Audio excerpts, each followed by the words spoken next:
tell a lot of stories in the book. It's a story-driven book, but my favorite story in the book is one about my little brother Davy and the fish. I have identical twin brothers. I have one brother who's just 11 months younger than me, and then I have identical twin brothers who are 9 years younger than me.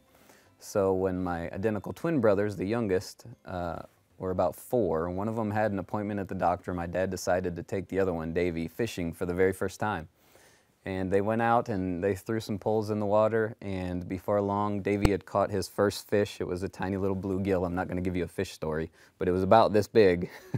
And he pulled it in, and Dad took it off, and he was ready to throw it back, and he felt Davy tugging on his leg, saying, "Dad, Dad, can we keep him? Can we keep the fish? Can we keep the fish?"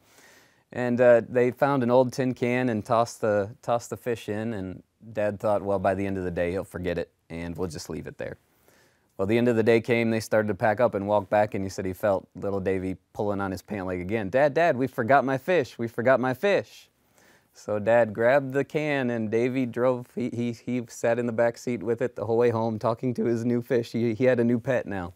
So got home that afternoon. We had a service, church service somewhere. My dad was a pastor several hours away. So we went that night on a hot summer day, didn't get back till about midnight. And the first thing Davy did when we got home at midnight, after wiping the sleep from his eyes, he was sleeping in the car, he ran up to the porch and looked in, and he found his fish dead, belly up in the can, so he was distraught. He cried for a few minutes. We were all trying to console him, and pretty soon he looked up at my dad, and his tears just immediately dried up, and he said, "Dad, you always said Jesus can do anything." Dad said, "Yeah, I've said that."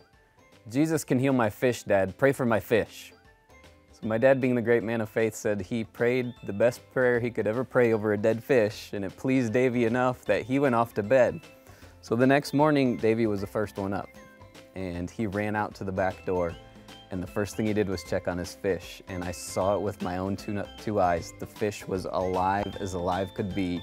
I was about 14 years old at the time. We were all ecstatic.